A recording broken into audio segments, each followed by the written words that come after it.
Good morning साथियों, कैसे हैं आप लोग। आशा करता हूँ आप स्वस्थ होंगे, मस्त होंगे। साथियों, आज के दिन की शुरुआत करते हैं अपने एक नए ब्लॉग से। इस ब्लॉग में भी कुछ खास होने वाला है, तो आप बने रहिए और लास्ट तक देखते रहिए। तो ये पीछे हमारी मिसेस अनीता देवी जी खड़ी हैं। नमस्ते और ये इसलिए आज हमारे साथ आ रखी हैं यहाँ पर, क्योंकि यहाँ पर हमारी कुछ खेत हैं जो काफ़ी बंजर हो चुके हैं। पहले जब हमारा सारा परिवार घर में रहता था तो उस समय सब लोग यहाँ पर खेती बाड़ी करते थे। आज सभी लोग आजीविका के लिए कोई कहीं चले गए, कोई कहीं चले गए हैं। तो ये ज़मीन जो है, अब केवल हम दो लोग घर में हैं और सारी ज़मीन हमारे सुपुर्द है। तो हम इतना नहीं कर पाते हैं क्योंकि ज़मीनें भी काफ़ी दूर दूर हैं। तो अब सोच रहे हैं कि कैसे ये ज़मीन जो अब बंजर पड़ चुकी है, कैसे इसको आबाद किया जाए। और उसके आकलन करने के लिए आज हम यहाँ पर अपने पुराने वाले घर में आ रखे हैं। तो साथियों, बने रहिए और देखते रहिए। तो साथियों, ये है हमारा खेत। आप देख सकते हैं, काफ़ी बड़ा खेत है, काफ़ी चौड़ा खेत है। क्योंकि इसमें सारी घास उगी हुई है, इसलिए खेत का अनुमान लगाना बहुत ही मुश्किल हो रहा है कि खेत कितना चौड़ा है। हमारे देखते देखते हम लोगों ने 25 और 30 साल पहले यहाँ पर अच्छी खेतीबाड़ी करते थे। और आज ये खेत की स्थिति ऐसी हो चुकी है।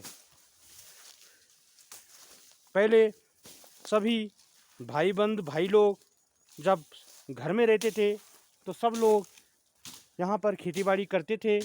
और अब केवल हम ही लोग, हमारी मिसेस और हम यहाँ पर हैं। तो हम इतना ज़्यादा नहीं देख पाते हैं क्योंकि हमारे आसपास जहाँ पे हमारा घर है वहाँ पे 2-4 खेत ही हम लोगों के लिए पर्याप्त है। और ये थोड़ा घर से दूर होने की वजह से यहाँ पर ये स्थिति हो चुकी है। अब हम यहाँ पे सोच रहे हैं कि किसी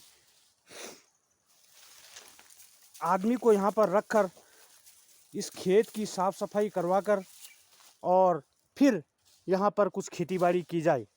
ये हम अभी विचार कर रहे हैं। और आज मैं और मेरी मिसेस अनीता देवी जी यहाँ पर कुछ काम करेंगे और खेत में जितनी ये झाड़ी उगी हुई है उसको साफ़ करेंगे। तो आप देख सकते हैं, इस कोने से हमने यहाँ पर काम शुरू कर दिया है। और ये पहल है कि किस तरह से हम अपनी जो फालतू ज़मीनें हैं, फालतू तो नहीं बोल सकते हैं, लेकिन जो इस तरह से हमने बर्बाद कर रखी हैं, इन ज़मीनों को आबाद करने की कोशिश करें। देखते हैं हम कितना सफल होते हैं। और सफल ज़रूर होंगे यदि मेहनत करेंगे। और उसके बाद खेत काफ़ी है, इसमें तकरीबन पूरा महीना लग जाएगा।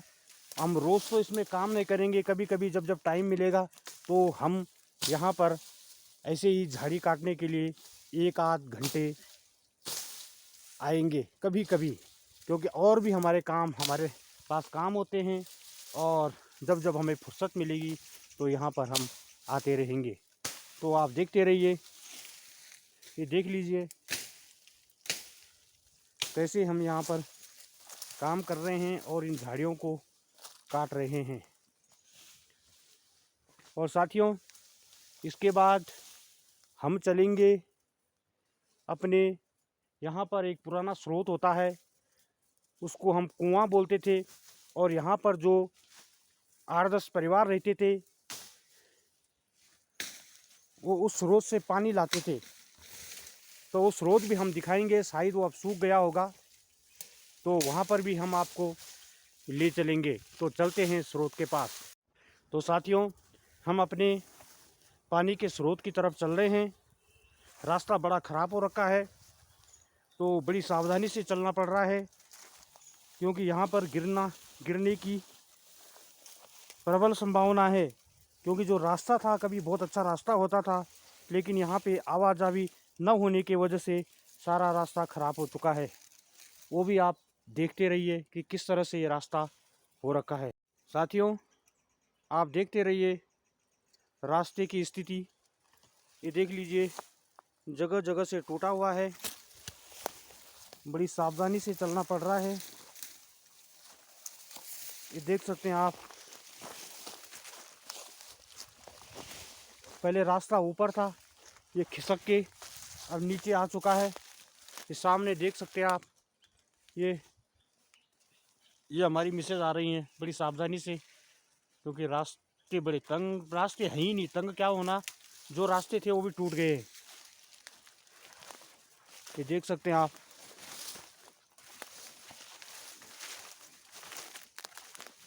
घना घोर जंगल।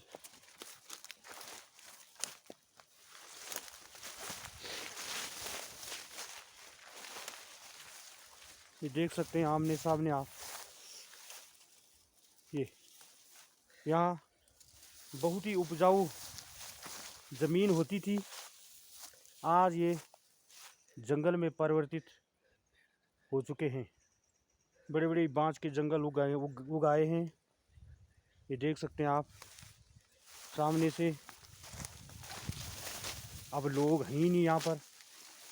अब हम अपने स्रोत की तरफ चल रहे हैं। ये देख सकते हैं आप, यहाँ पर ये स्रोत का जाने का रास्ता नीचे से था, लेकिन वो टूट चुका है, इसलिए हम रास्ते के ऊपर वाला जो खेत है वहाँ से हम आपको स्रोत दिखाएंगे। तो साथियों, फाइनली हम स्रोत के पास आ चुके हैं। स्रोत केवल वहाँ पे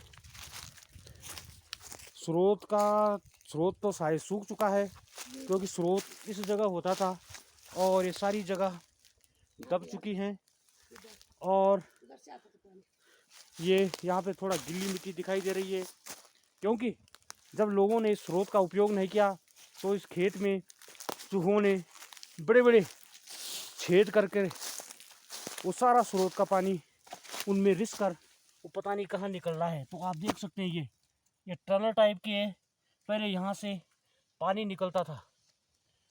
हमारे देखते देखते हम इसी स्रोत का पानी पीकर पले और बड़े हैं। आप देख सकते हैं यहाँ से पानी निकलता था, फिर यहाँ नाली बना रखी थी और इस तरह से यहाँ पर फिर नीचे ये कुआं होता था।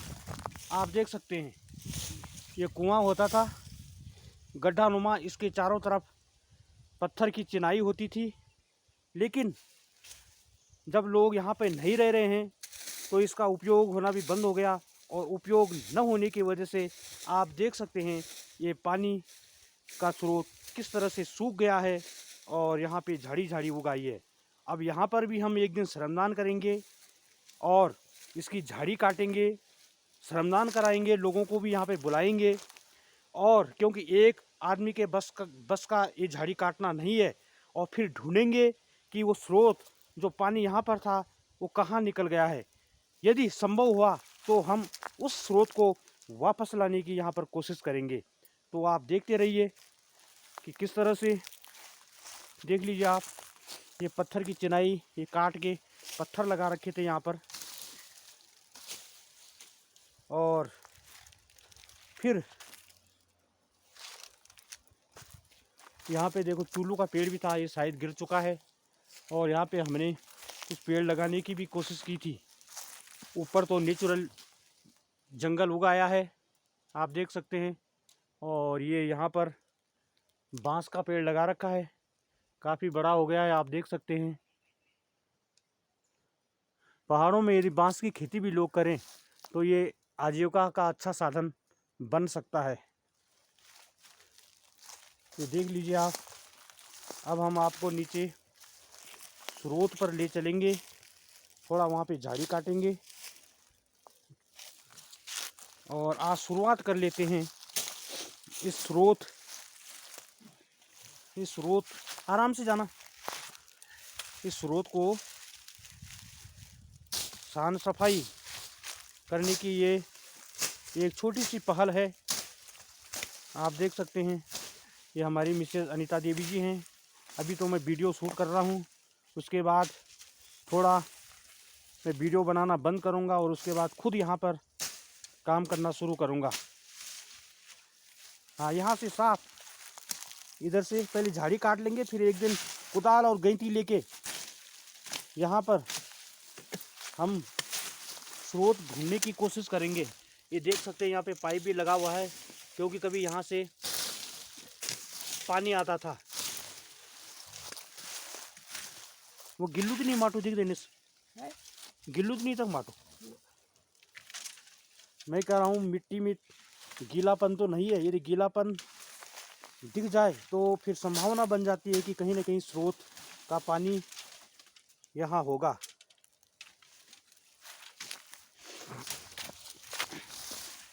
ये देख सकते हैं यहाँ पे आप पत्थरों की चिनाई। यहाँ पर पूरा गड्ढा कुआं होता था। यहाँ कुआं के आगे फिर यहाँ पे हम कपड़े वगैरह धोते थे। बड़ा सुंदर प्लेटफॉर्म बना हुआ था, लेकिन अब वो झाड़ियों के अंदर विलुप्त हो चुका है। ये देख सकते हैं आप, यहाँ पे थोड़ा दिखाई देना शुरू हो गया जहाँ से झाड़ी कटी। ये पत्थर हैं। ये चारों तरफ पूरी कुंडी टाइप का ये बना हुआ था। कुआं काफ़ी गहरा था, तकरीबन 4 फीट 5 फीट का कुआं था, और बड़ा मीठा पानी होता था। बड़े दूर दूर से गर्मियों में जब स्रोत सूख जाते थे तो बड़े दूर दूर से लोग यहाँ पर पानी भरने आते थे। तो कई स्रोतों को पुनर्जीवित करने की यहाँ पर हम पहल कर रहे हैं। देखते हैं ये पहल कहाँ तक हमारी सार्थक हो सकेगी। ये सामने आप देख सकते हैं, ये पाइप लगा हुआ है, ये पत्थरों की चिनाई हो रखी है ऊपर, और इस तरफ आप देखेंगे तो ये मिट्टी में गीलापन है, आप देख सकते हैं। तो यहाँ पूरी संभावना है, ये देख सकते हैं आप, मिट्टी में गीलापन, ये पूरा संभावना है यहाँ पर कि यहाँ पे पानी का सोर्स नीचे चला गया है। और किस तरह से ढूंढेंगे, एक दिन यहाँ पर आएंगे, फिर उस स्रोत को ढूंढेंगे और वीडियो के माध्यम से आप लोगों को बताएंगे। तो आप देखते रहिए आगे। और यहाँ पे इस तरह की वनस्पतियाँ भी उग रही हैं, देख सकते हैं, नेचुरल उग रही हैं। कितना सुंदर और कितना मन मोहने वाला पौधा है, आप देख सकते हैं। अब आगे की तरफ आपको ले चलते हैं। इस खेत की सफाई तो हो गई है, और ये इस तरह के अखरोट के पेड़ भी लगा रखे हैं यहाँ पर। अब आगे की तरफ आपको दिखाते हैं। तो साथियों, देखा आपने हमारा जो पुराना स्रोत था, कुआं जिसका नाम था, वो किस तरह से यहाँ पर सूख गया है, और लोगों के उपयोग न करने की वजह से उपयोग भी कहाँ से करेंगे, क्योंकि लोग तो इधर उधर चले गए हैं यहाँ से पूरा मोहल्ला छोड़ के। तो उसका उपयोग न होने की वजह से वो स्रोत सूख गया है और वहाँ पर बड़ी झाड़ियाँ उगाई हैं। तो हमने एक प्रयास किया था वहाँ पे झाड़ी हटाने का, और धीरे धीरे हम सोच रहे हैं कि वहाँ पर एक दिन हथियार जैसे गैंती फावड़ा होगा और उसकी खुदाई कर दी जाए कि स्रोत का पता लगा दिया जाए कि स्रोत आखिर में कहाँ समा गया है। एक प्रयास है, और ये प्रयास कहाँ तक सार्थक होगा तो आप देखना। और यदि पानी निकल गया है तो वो वीडियो भी आपको बाद में बताएंगे, तो आप देखते रहिए अंत तक। साथियों, आपने पानी का पुराना स्रोत देखा कि वो स्रोत ही था, पानी तो नहीं था, क्योंकि पानी सूख गया था। और एक हमने वहाँ पर एक शुरुआत की कि किस तरह से उसकी झाड़ियाँ आसपास हटा दिया जाए और उस स्रोत को ढूंढा जाए कि वो स्रोत कहाँ है। इसके बाद साथियों, हम आपको लिए चलते हैं पहाड़ी तिमला यानी अंजीर। तो ये वाइल्ड कह सकते हैं हम, जंगली अंजीर का जो पौधा, ये सामने आप देख रहे हैं, ये अंजीर का पौधा है। हम गढ़वाली या पहाड़ी में इसको तिमला बोलते हैं। आजकल इसमें फल नहीं लगे हुए, फल गर्मियों में लगते हैं। तो आप देख सकते हैं इसके चौड़े चौड़े पत्ते, और इसकी जब छोटे छोटे होते हैं इसकी सब्ज़ी भी बनाई जाती है। बड़ी स्वादिष्ट इसकी सब्ज़ी होती है, और कई विटामिन से भरपूर सब्ज़ी तिमला की बनती है। और इसके जो चौड़े चौड़े पत्ते हैं, ये आप देख सकते हैं, ये जो चौड़े चौड़े पत्ते हैं, पहले क्या होता था, जब हमारे यहाँ कोई दावत होती थी या शादी ब्याह कोई भी कार्यक्रम होता था, जब सामूहिक भोज दिया जाता था तो इन्हीं पत्तों का उपयोग किया जाता था। इन पत्तों को आपस में 2-3 पत्तों को जोड़ के फिर हम इन पे ही लोगों को भोजन इत्यादि परोसने का काम किया करते थे। आज तो मार्केट में विभिन्न प्रकार के पत्ते आ चुके हैं और अब लोग इन पत्तों की तरफ किसी का ध्यान भी नहीं जाता है लोगों का। लेकिन पहले इन्हीं पत्तों का उपयोग दावत, बड़ी बड़ी दावतों में किया जाता था और जब लोग इसका उपयोग करते थे फिर इसका लोग उस समय संरक्षण भी करते थे इस पौधे का, क्योंकि इसका जो फल होता था जब वो पक जाता था तो अंदर से बिल्कुल शहद से भी अच्छा मीठा इससे जल निकलता था, जो शरीर के लिए और शरीर की कई रोगों को दूर करने में सहायक होता था। तो जब लोगों ने इस पौधे का उपयोग करना बंद कर दिया तो धीरे धीरे ये पौधा भी लुप्त होने की कगार पे है। तो आज ज़रूरत है इस टाइप के जो पौधे हैं उनको ढूंढने का और फिर उनको संरक्षित करने का। तो साथियों, आप देखते रहिए, हम महत्वपूर्ण जानकारियाँ आपको देते रहेंगे। तो ये था तिमला का पेड़। तो साथियों, आपने देखा तिमला का पेड़ और अब मैं आपको दिखा रहा हूँ कि हमारे जो पारंपरिक घर होते थे जो पहाड़ों में हमने बना रखे थे, यहाँ की सर्दियों को झेल सकने के लिए कैसे मकान पहले लोग बनाते थे, क्योंकि उस समय बर्फ़ भी बड़ी पड़ती थी और कहते थे कि उस ज़माने में जो बर्फ़ पड़ती थी उसको बोलते थे गोर सिंगिया बर्फ़। गोर सिंगिया यानी जो हमारे पशु होते थे उनके सिंग की ऊंचाई के बराबर बर्फ़ यहाँ पर पड़ती थी और इतनी ठंड होती थी कि खैर लोगों को उस समय तो ठंड का इतना अनुभव नहीं होता था, क्योंकि उनका शरीर ही कुछ इस तरह से बना हुआ था। आज हम जब कल्पना करते हैं तो हम आज के जो फैसिलिटी है उनसे कल्पना कर रहे हैं कि उस समय हम कैसे जिए होंगे, उस ज़माने के लोग कैसे जिए होंगे। खैर उन्हें सर्दी नहीं लगती थी, क्योंकि सुबह होते ही वो अपने काम काजों में व्यस्त हो जाते थे और 2 जून की रोटी कमाने के लिए हाड़ तोड़ मेहनत करते थे। और जब आदमी काम कर रहा होता है तो उसे ठंड महसूस नहीं होती थी। घर में पशु होते थे 4-4, 5-5, उनको दिन भर चराना होता था, जंगल से लकड़ी लाना होता था और उसके बावजूद जब आदमी इतना काम करता था तो उसको ठंड नहीं लगती थी, क्योंकि शरीर में गर्मी बनी रहती थी और खाना भी शुद्ध नेचुरल अपने खेत का होता था। और उन परिस्थितियों में जी के भी उस समय हमने देखा है कि उस ज़माने के लोग 95, 98, 99, 100 प्लस तक उस ज़माने के लोग अभी रहे हुए हैं। तो साथियों, तो उस ज़माने के जो घर होते थे वो यहाँ की परिस्थिति के अनुसार बनाए जाते थे। तो आप देखिए किस तरह से ये घर बने होते थे। साथियों, ये घर हैं, देख लीजिए। आज भले ही लोग इन घरों को छोड़ के चले गए हैं, उस ज़माने ये घर बनाए बड़े अच्छे डिज़ाइन से बनाए जाते थे। आप देख सकते हैं ये नीचे की मंजिल है जिसमें पशु रहते थे। पहले भी मैं इस प्रकार का वीडियो आपको दिखा चुका हूँ, आपने वो वीडियो बहुत पसंद किया था, तो सोचा क्यों ना फिर एक बार विस्तृत रूप में आपको वही चीज़ दिखाऊं। तो मन हुआ तो आप देखिए ये वीडियो। ये इस तरह के घर होते थे, ये ऊपर की मंजिल हुआ करती थी और उसके आगे ये पैड़ बना दी जाती थी, इसको फैड़ बोलते थे। इसके दूसरी तरफ चढ़ने के लिए पत्थरों की सीढ़ी बनाई जाती थी और सर्दियों में यहाँ पर बैठने के लिए लोग उस समय बोरी वगैरह बिछाते थे और यहाँ पे घाम सेकते थे, दिन में बैठ के धूप की सेकाई करते थे। ये जगह वो होती थी, आप देख सकते हैं सामने। और ये 2 कमरे हैं, एक में किचन होता था, एक में बैठक होता था। और इस प्रकार के घरों के ऊपर जो छत होती थी तो पत्थर की स्लैब की बना दी जाती थी। ये सामने आप देख सकते हैं, ये सारे पत्थर के स्लैब हैं और इसकी खान दूर दूर 25-30 किलोमीटर दूर जंगलों में हुआ करती थी और वहाँ से लोग इन पत्थरों को सिर पे ढोके गांव के ही एक दूसरे लोगों की मदद से लोग इन पत्थरों को जहाँ पे मकान बनाते थे वहाँ तक ढुलान करते थे। ये आप देख सकते हैं।